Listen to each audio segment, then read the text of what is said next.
మీనరాశి వారికి ఎన్నో చేయాలనుకుంటారు, కానీ అందులో కొన్ని మాత్రమే ప్రారంభిస్తారు, విజయాన్ని సాధిస్తారు. మరికొన్ని మరుగున పడిపోయే అవకాశం ఉంటుంది. ఈ సంవత్సరం మీరు చేయాలనుకున్న ప్రతి పనిలోనూ ఇతరుల సహాయాన్ని ఆశిస్తారు, అవి పొందగలుగుతారు. ఒకరు కాకపోతే మరొకరు దైవానుగ్రహం వలన మీకు అండగా నిలబడతారు. కార్యానుకూలత పెరుగుతుంది.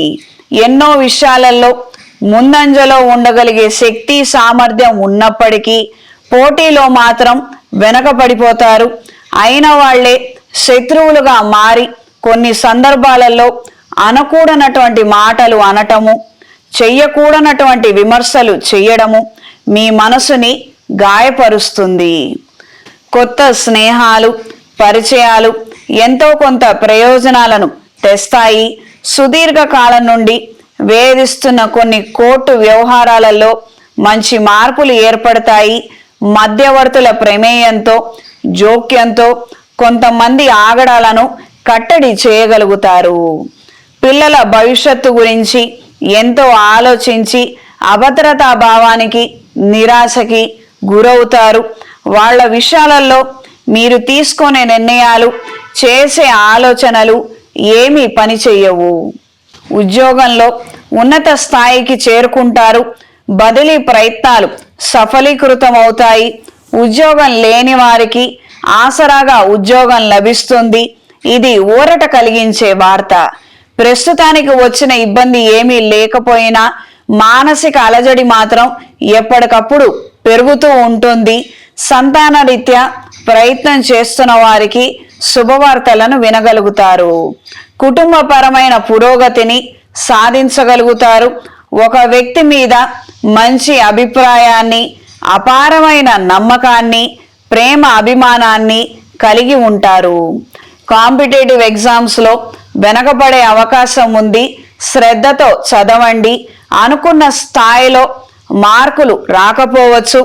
సబ్జెక్టు ఎంపిక విషయంలో కూడా నిరాశ ఎదురయ్యే అవకాశం ఉండవచ్చు. ద్వితీయ ప్రయత్నం చేస్తే తప్పేమీ లేదు, అది పొరపాటేమీ కాదు.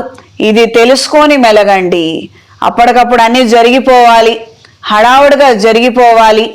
ఈ ఏడాదంటే ఈ ఏడాదే, ఇప్పుడంటే ఇప్పుడే అన్న ఈ రకమైనటువంటి తత్వాన్ని, సొసైటీ ద్వారా వచ్చే ఒత్తిడిని మీరు అదుపు చేసి ఆపకపోతే మీ జీవితం మీ చేజేతులారా మీరే పాడు చేసుకున్న వాళ్ళు అవుతారు.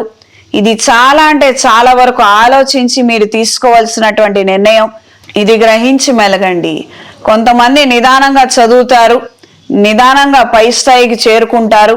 కొంతమంది హడావుడి పడి వెళ్ళి బోర్లా పడతారు.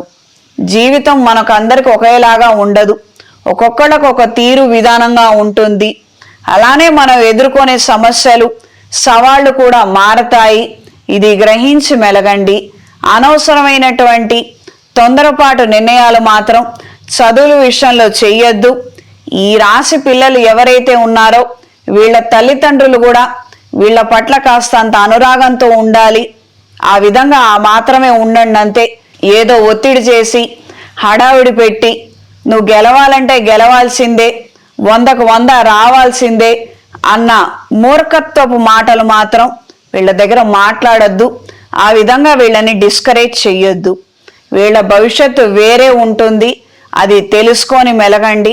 ఇప్పుడు ప్రస్తుతానికి మాత్రం ఈ చదువుల రీత్యా నిదానమే మంచిది. ఇది గ్రహించి మెలగండి. సెల్ఫ్ డ్రైవింగ్ విషయంలో జాగ్రత్తలు అవసరం.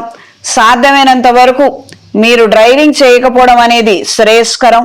ఎందుకంటే ఈ రాశిలో శనేశ్వరుడు, వ్యయంలో రాహువు, రాబోయే జూన్ జూలైలో లాభస్థాన స్థిత రాహువు. విపరీతమైన ఆలోచనలు ఉంటాయి, ఏకాగ్రత ఉండదు. అలాంటప్పుడు మనం డ్రైవింగ్ చేసే కన్నా వేరే వాళ్ళకు ఆ బాధ్యత ఇస్తే సర్వదా శ్రేయస్కరం. కళా సాంస్కృతిక రంగాల్లో ఉన్నవారికి కాలం అనుకూలంగా ఉంటుంది. వ్యాపారంలో నిదానంగా నిలబడగలుగుతారు. అంచెలంచెలుగా మంచి ఆదాయాన్ని పొందగలుగుతారు. క్రయ విక్రయాలు బాగా జరుగుతాయి.